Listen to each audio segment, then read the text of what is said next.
কাৰ্বি আংলং জিলাৰ ডিফুত হনচিৰি পথত এজন ব্যক্তিক গুলিয়াই হত্যা। কাৰ্বি আংলং জিলাৰ উচ্চ পদত থকা আৰক্ষী বিষয়াসকলৰ হালসলনি। ডিফু মেডিকেল কলেজ এণ্ড হস্পিটেলৰ সমস্যাৰ বুজ ল'বলৈ ডিফুত উপস্থিত হ'ল HAD মন্ত্ৰী যোগেন মহন। ফুলনি বজাৰৰ সমীপথত এক ভয়ংকৰ বাইক দুৰ্ঘটনা। ডিমাপুৰ হাঞ্জালাংছৰ পথত এক ভয়ংকৰ পথ দুৰ্ঘটনা। কাৰ্বি আংলং চাৰিটা শাখিত পৰিষদৰ CEM তুলিৰাম ৰংহাঙৰ বাসগৃহত শোকৰ ছাঁ। কৰোনা মহামাৰীৰ ভয়ংকৰ পৰিস্থিতিতো জিৰণি নাই কৰোনা মহামাৰীৰ যুঁজাৰুসকলৰ। নগাঁৱৰ বামুণী পাহাৰত বজ্ৰপাত পৰি 18টাকৈ বন্যহস্তীৰ মৃত্যু। নমস্কাৰ, আজিৰ বাতৰিলৈ সকলোকে স্বাগতম জনাই ষ্টুডিঅ'ত মই গংগোত্ৰী বৰা। মুখ্যমন্ত্ৰী ডক্টৰ হিমন্ত বিশ্ব শৰ্মাই মুখ্যমন্ত্ৰী পদত বহাৰ পিছতেই অসমৰ আৰক্ষী বিষয়াসকলক এঠাইৰ পৰা অন্য ঠাইলৈ বদলি কৰে। সেয়েহে কাৰ্বি আংলঙৰ SP দেৱজিৎ দেউৰীৰ ঠাইত IPS পুষ্পৰাজ সিঙক আৰু পশ্চিম কাৰ্বি আংলং জিলাৰ SP শ্ৰীমতী ৰামানদীপ কৌৰৰ ঠাইত APS আজাগুৰান বসুমতাৰীক নতুন দায়িত্ব প্ৰদান কৰে। ডিফু মেডিকেল কলেজ এণ্ড হস্পিটেলৰ সমস্যাসমূহৰ বিষয়ে আলোচনা কৰিবলৈ যোৱাকালি HAD মন্ত্ৰী যোগেন মহন ডিফুৰ চাৰ্কেট হাউচত উপস্থিত হৈ এখন আলোচনা বৈঠক অনুষ্ঠিত কৰে।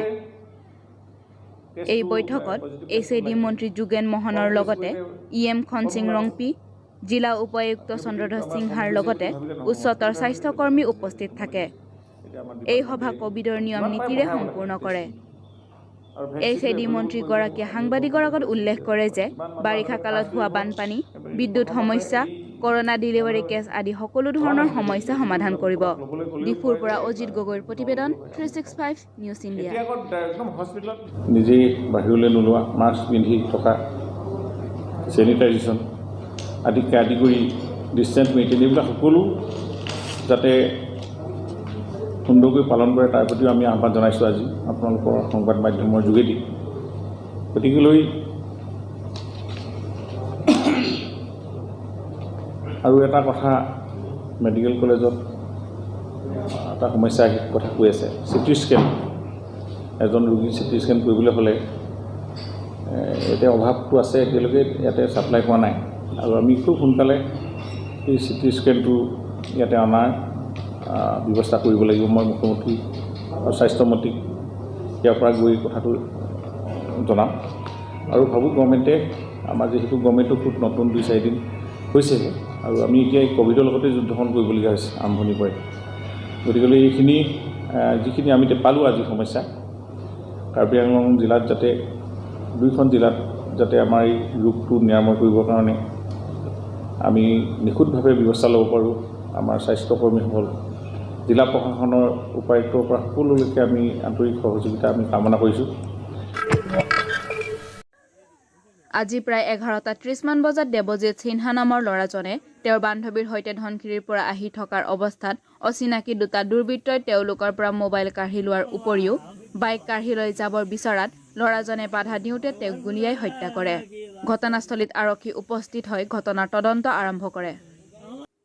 ঘটনাটো এনেকুৱা হ'ল, দুজন ল'ৰা এজন আৰু ছোৱালী এজনী গাৰ্লফ্ৰেণ্ডৰ সৈতে আহি আছিলে ধনশিৰিৰ ফালৰ পৰা।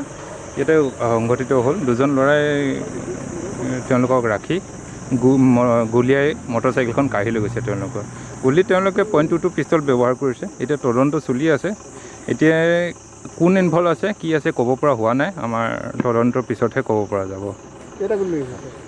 গুলিটো আমি ইনকুৱেষ্টটো কৰা হৈছে, 3টা আমি খালী খোকা পাইছোঁ। তো 3টাই ফায়াৰিং কৰিছে বুলি আমাৰ সন্দেহ হৈ আছে। উগ্ৰপন্থী সংগঠনৰ লগত জড়িত হ'ব পাৰে নাই এতিয়া একো ক'ব পৰা হোৱা নাই। তেনেকুৱা ধৰণৰ এংগুল দেখা হোৱা নাই যদিও মানে ক'বও নোৱাৰি যে নাই বুলি ক'ব নোৱাৰি। চাই আছে আমি, সকলোখিনি দিশ চোৱাৰ পিছতহে গম পোৱা যাব কোন জড়িত আছে এই ঘটনাত। ধন্যবাদ। घटना तो मतलब वो हुआ ना, हम लोग बाइक घुमा रहा था ना, वो लोग आगे में था। उसका बाइक घुमाने के बाद में हम लोग कैसे जा रहा था तो वो लोग आके बोला बाइक से उतरो। बोला क्या हुआ सर? तो बोला नहीं कुछ नहीं, बाइक से उतरो जल्दी। तुम लोग उधर में जा रहा था, हम लोग को देख के क्यों घूम गया? तो बोला नहीं हम लोग डिफू जा रहा था काम के लिए, तो उसका बाद में लेट हो गया तो हम लोग आ रहा है। झूठ मत बोलो, तुम लोग जंगल में घुसा था ना, खराब कर ऐसा काम करने के लिए। वो बोला नहीं ऐसा काम हम क्यों करेगा, वो मेरा बहन का जैसे आप लोग कहाँ से कहाँ जा रहे थे? मतलब वो धनसिरी में आया था मीट करने के लिए ना, तो धनसिरी से वो लोग डिफू जा रहा था हम दोनों पे। मतलब आप लोग बाइक से जा रहे थे? हाँ। कहाँ से कहाँ? धनसिरी से डिफू जा रहे थे। तो घटना कहाँ पे हुआ है? वो थोड़ा आगे, ये घटना तो इधर में मारा है ना, तो उधर से जब वो बाइक घुमा रहा था ना, वो लोग हम लोग को देख लिया, उसके बाद में हम लोग के साथ साथ में आए। किसने मारा है? एक लड़का था, पीछे मास्क लगा हुआ था। वो कितना आदमी? एक ही था? 2 आदमी था, एक बाइक में बैठा हुआ था और बाइक से क्या बोला लोग?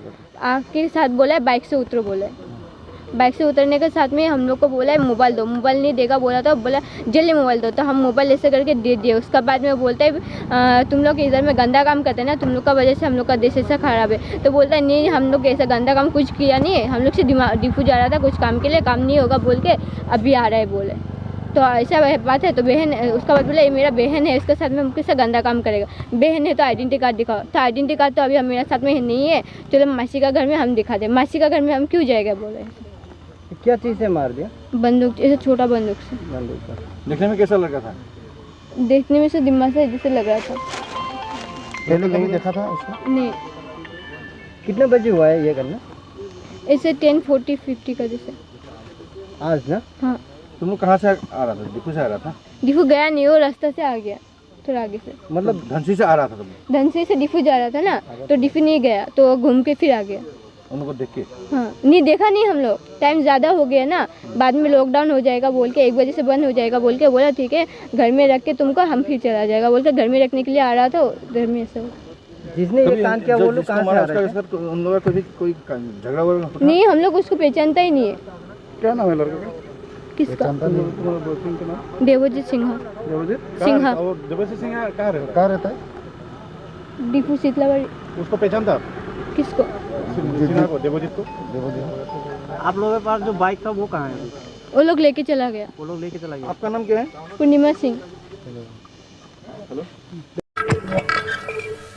কাৰ্বি আংলং সাহিত্য শাখিৰ পৰিষদৰ CEM তুলিৰাম ৰংহাঙৰ ভাতৃ চেৰলংকি ৰংহাঙৰ যোৱাকালি অসুখত মৃত্যু হয়, যাৰ ফলত তেওঁৰ আত্মীয় আৰু শুভাকাংক্ষীৰ মাজত গভীৰ শোকৰ ছাঁ পৰে। আজি পুৱাতে তেওঁৰ আত্মাৰ চিৰশান্তিৰ বাবে R2 কেকাং কবৰস্থানত কাৰ্বি নিয়ম কৰি শেষকৃত্য সমাপন কৰে। আনপিনে যোৱাকালি সন্ধিয়া প্ৰায় 6:30 বজাত ডিমাপুৰ হাঞ্জালাংছৰ পথত গছত খুন্দা মৰাৰ ফলত এক ভয়ংকৰ পথ দুৰ্ঘটনা সংঘটিত হয়। এই পথ দুৰ্ঘটনাত চালকসহ যাত্ৰী গুৰুতৰভাৱে আহত হয় আৰু তেওঁলোকক বোকাজান CHC-লৈ প্ৰেৰণ কৰে। যোৱাকালি হোৱা বতাহ বৰষুণৰ ফলত পথত গছ বাগৰি পৰাৰ বাবে নিয়ন্ত্ৰণ হেৰুৱাই পথৰ কাষত থকা গছত খুন্দা মাৰে বুলি জানিব পৰা গৈছে। ৰাজ্যত ভয়াৱহ ৰূপত বৃদ্ধি পাইছে কৰোনা সংক্ৰমণ। কৰোনা সংক্ৰমণ ৰোধ কৰিবৰ বাবে ৰাজ্য চৰকাৰে জাৰি কৰিছে সান্য আইন। এই ভয়ংকৰ পৰিস্থিতিটো জিৰণি নাই কৰোনা মহামাৰীৰ যুঁজাৰুসকলৰ। এনেতে ডিফু চহৰতো কৰোনা যুঁজাৰুসকলে নিজৰ কৰ্তব্য পালন কৰা দেখা গৈছে। ডিফুৰ পৰা অজিত গগৈৰ প্ৰতিবেদন 365 নিউজ ইণ্ডিয়া। মাহৰ 3 তাৰিখৰ পৰা আমি অলৰেডি বহিলোঁ, তাৰ আগৰ পৰা চলি আছে, মানে 2-3 মাহ হ'ল কণ্টিনিউ কৰি আছোঁ। কিবা অসুবিধা হৈছে নেকি আপোনালোকৰ ইয়াত? অসুবিধা একো হোৱা নাই, ডাবল চিফ্টে কাম চলি আছে, আমি টেষ্টিংটো ডাবল চিফ্টে কৰি আছোঁ আৰু ৰাতিটো ট্ৰেইনটো যোনকেইটা আহে আউট অফ আছাম আমি এইকেইটা চেক কৰোঁ, যোনটো আমি অৰ্ডাৰ পাই আছোঁ। যোৱাকালি ফুলনি বজাৰৰ কাষত থকা ফুলনি চাৰ্কেল লেন আৰু মণ্ডল অফিচৰ সমীপত বাইক আৰু এল্টৰ মুখামুখি সংঘৰ্ষত এক ভয়ংকৰ পথ দুৰ্ঘটনা সংঘটিত হয়। তীব্ৰ বেগেৰে আহি থকা বাইকখনে নিয়ন্ত্ৰণ হেৰুৱাই এল্ট গাড়ীখনত খুন্দা মাৰে। এই পথ দুৰ্ঘটনাত বাইক চালকজন থিতাতে নিহত হয় আৰু পাছফালে বহাজন গুৰুতৰভাৱে আহত হয়, যাৰ বাবে তেওঁক বকলীয়া পাব্লিক হেল্থ চেণ্টাৰলৈ প্ৰেৰণ কৰে। বাইক চালকজনৰ নাম ৰাইঠাই বসুমতাৰী 26 বছৰ, আনজনৰ নাম অজয় নাৰ্জাৰী 18 বছৰ আৰু এজন ঢেতাগাঁও আন এজন চেপিলাংছ গাঁৱৰ বুলি জানিব পৰা গৈছে। এই দুৰ্ঘটনাত এল্টখনত এয়াৰবেগ থকাৰ বাবে চালকজনৰ প্ৰাণ কোনোমতে ৰক্ষা পৰে। নগাঁৱৰ বামুণী পাহাৰত বজ্ৰপাত পৰি 18টাকৈ বন্য হস্তীৰ মৃত্যু। বন বিভাগে বজ্ৰপাত পৰি মৃত্যু হোৱা বুলি ধাৰ্য কৰিছে যদিও একাংশ ৰাইজে কোনোবা দুষ্কৃতিকাৰীয়ে ষড়যন্ত্ৰ কৰি বিষাক্ত খাদ্য খুৱাই হাতীকেইটাক মাৰিছে বুলি অভিযোগ স্থাপন কৰে। মুখ্যমন্ত্ৰীৰ নিৰ্দেশত বনমন্ত্ৰী পৰিমল শুক্লবৈদ্য অঞ্চলটোত উপস্থিত হয় অঞ্চলটোৰ পৰিভ্ৰমণ কৰি তেওঁ বিভাগৰ কৰ্তৃপক্ষৰ লোকসকলক উচিত তদন্ত আৰম্ভ কৰিবলৈ আদেশ দিয়া আৰু তেওঁ নিজাববীয়াকৈ তদন্ত আৰম্ভ কৰিব বুলি উল্লেখ কৰে।